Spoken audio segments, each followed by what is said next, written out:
When I take a look at the nation of Yahweh, it's all black, black Jews.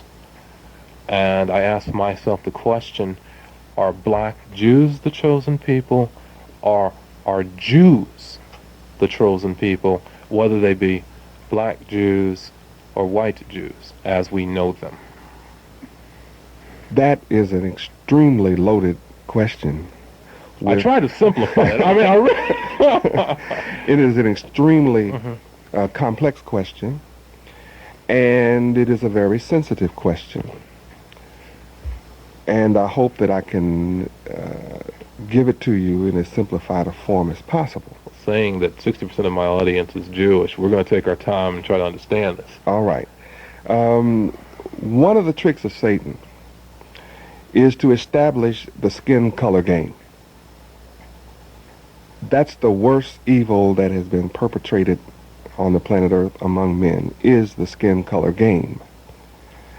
I don't play that. I teach my disciples and followers the nature of the skin color game and how divisive it is. Now, what does that mean? It means simply that the issue is not one of color. Mhm. It's one of morality versus immorality. It's one of wickedness versus righteousness. It just so happens that our color is varied. Mhm. People in America who are called black, our color spectrum is from white to black. Well, neither one of us are ebony, for that matter. Absolutely. All right. And yet we've been taught to call ourselves black, though our color doesn't say that. But black is an expression that is much more, transcends color. And I think that those listeners who know the difference between a Republican and a Democrat would understand that there's still a few Negroes out there. Absolutely. And But colored people. I don't see any white Jews in the nation of Yahweh. Well, the nation of Yahweh is not opposed to people of colors. I do have people who I guess would be described as white people, Mhm. who before coming to me describe themselves as white people, who are my disciples. Before coming to you. Yes. Now, once they have accepted your word, accepted your faith, they no longer are white? Not in our sense. They're simply Hebrews. Or for those people who want to remain of an ethnicity or who would like to remain of a race, we don't have any problems with that because in the scriptures, in the laws of Yahweh, there is only one law for all men. That's the beauty of the laws of Yahweh. So whether you are a stranger or an alien or of another nation, Mhm. it's really irrelevant in the land that is governed and ruled over by Yahweh. Let's understand the chosen people. The chosen people are just those that are Hebrew. The chosen people, in reality, what it boils down to, are the people who choose to worship Yahweh, keep his laws, statutes, judgments, and commandments, Mhm. live a perfect moral life.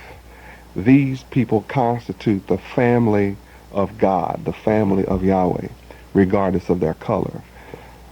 So it's really not about color. It's about living the law. Even among Jews, you have those who say they are Orthodox Mhm. and those who say they are unorthodox. And the difference being there are those who are strict law keepers, Mhm. strictly kosher, and there are those who don't keep Which one is those laws. chosen? Well, the ones who keep the laws are in accordance with the will of Yahweh. And that's what distinguishes one being orthodox from one being unorthodox. You're setting up, and I mean, an incredible array of businesses, and you have to say, at least from the surface, they seem to be successful. I walked inside your grocery store, knocked me off my feet. I don't know if I said this on the air or not. Folks, I don't know how many of you have been to grocery stores in our community. I don't know how many of you have been to grocery stores outside of our community. But you go into the average Wendy's, Publix, Winn-Dixie, Publix, Pantry Pride, mom and pop store on the corner. I mean, it's neat, but it's not spick and span. I go into your stores, spick and span. It's outstanding. I mean, you can either eat at the counter by the deli or you can eat on the floor. I mean, it comes out and grabs you. But the stores are in black communities and they're staffed by blacks, black Americans, black Yahwehs. Is it part of the plan or is it not? Well, you've already said that anybody can join the faith and they can work in the faith. But why is it that your businesses are all in black communities, and why is it they are staffed pretty much to the man by blacks? That, too, is a complex question, and I'll deal with it in both parts. First, the so-called black man of America has an identity crisis. We traditionally are people in America who are without the knowledge of our history, culture, language, name, land, and God. Whereas all other people that come to this country are aware of their land. For example, a man, whether born in this country or comes from France, he has a French name, Pierre, for example, and we know that he has a French name, he speaks the French language, he has a land that he calls France. If he gets in trouble in America, he can either be deported or just simply return. The so-called black people of America are without that knowledge.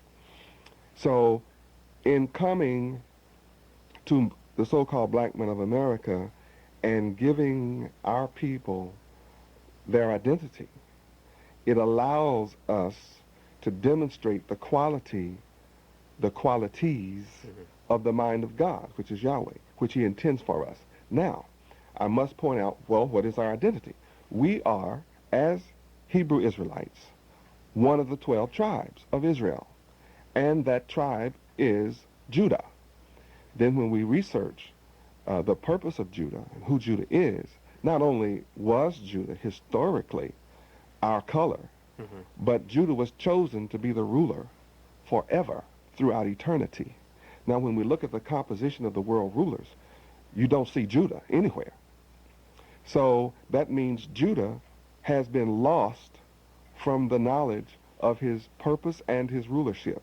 And it just so happens that the so-called black people of America are the tribe of Judah, the people who have been chosen to rule the world forever. Can you document that? Oh, it's scriptural. It's scriptural. Yes, you can read. I want to provide that for audience a little bit later. You don't have to do it right now. All right, but I think it's 1 Chronicles chapter 28, verse 4, that lets you know that Judah was chosen by the God of the Bible, whose name is Yahweh. And, of course, that rulership begins in the nation of Israel first, and then it spreads worldwide, because all the nations of the world know that Israel is chosen by Yahweh to lead the world in morality. What's happened to Judah? Has it been part of the system? I mean, was it laid out 100 years ago, 200 years ago, 1,000 years ago, that we cannot afford, or maybe can we not accept this message? Why has that been allowed to dissipate, that message? It was prophesied and told to Abraham by Yahweh himself that his progeny, his seed, his descendants would be in slavery for 400 years in a strange land and treated evil and afflicted those 400 years in this strange land. And after their 400 years... Are you telling me I've got 200 more years of misery to go through? No, no, your time is up. You've already served your full term. We've been in this country 434 years. We were first brought here in 1555, and there was a slave block in North Florida, St. Augustine, Florida, that said the first Negro slave was sold at this spot in the year 1555. Now that's been authenticated. So we were first brought here then. That authenticates the fact that we've been here 434 years. Now, it was prophesied also in verse 14, this was Genesis chapter 15, verses 13 and verse 14, that at the end of our 400 years of servitude and affliction, that Yahweh himself would come. He would come and redeem us, and would judge Mm-hmm. the nations that afflicted us and put us in this condition of servitude. Now, we, as Israel, have been in servitude many times under many nations throughout the history of the Bible. But only in America was the worst thing done to us. And the worst thing that has ever been done to any people on the planet Earth in the history of the earth is we were robbed totally of the knowledge of our God, our history, our culture, our language, our name, and our land, so that we were cut off completely as a nation and as a people. But did that start in America? As I remember from my readings, and I'm going back many years, but one of the more brutal slave traders were the Muslims. And that happened before we got here. There were some things that took place on the continent itself of Africa as we know it that were much more brutal than some of the things that happened here. I mean, to be at home and denied your heritage at home, to me, I think it's worse to live after having already had what you wanted. I mean, it's like, can a poor person live in poverty if he's never known wealth? Can a wealthy person live in poverty if he's never known poverty? See, and I don't know if it was worse coming here and those growing up without than it was those who literally grew, their families lived, prospered in Africa, only to be raped of those things there.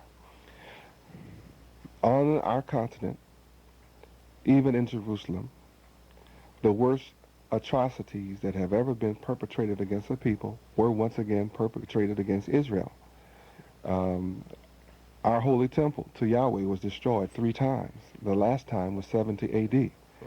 And over 2 million of us were killed in that massacre by the Romans. And of course, those of us that escaped, we escaped south, and our people, who were the descendants of Noah, Hamites, who are today called Africans, befriended us and allowed us to live on the West Coast. But then we still knew that we were Hebrews. Now, in order to keep us in slavery for 400 years, we had to be totally, mentally, and spiritually separated and destroyed. So that happened, and that was the greatest atrocity. Yes, we know historically in America, we've been hung on trees, we've been burned at the stake, we have been brutalized. But then there is an issue that is much greater than those mere facts. If we look at those facts alone, it could bring on a tremendous amount of hatred for white people or anyone else that brutalized us. It would normally cause any right-thinking people to think of retribution, payback, the fact that we were killed by the sword, to kill by the sword, eye for an eye. All of this would be the thought of any normal people of today, and we see this demonstrated all over the earth. I mean, it's eye for eye everywhere, you know, regardless of people believing the same books. They're killing each other. Iran, Iraq, Ireland, Catholic, Protestant, Catholic against Catholic in Nicaragua, other parts of the world. 1 minute. Okay. And the issue is, why are we in this condition? And the reason that we're in this condition is not because white people were so powerful, or Arabs or anyone else were so powerful that they could bring us into slavery. The reason that we're in slavery in America and suffering in America is we turned our backs on our God, whose name is Yahweh. And he always punished us for that. So he's using white people and all other nations to kick us good until we learn to return.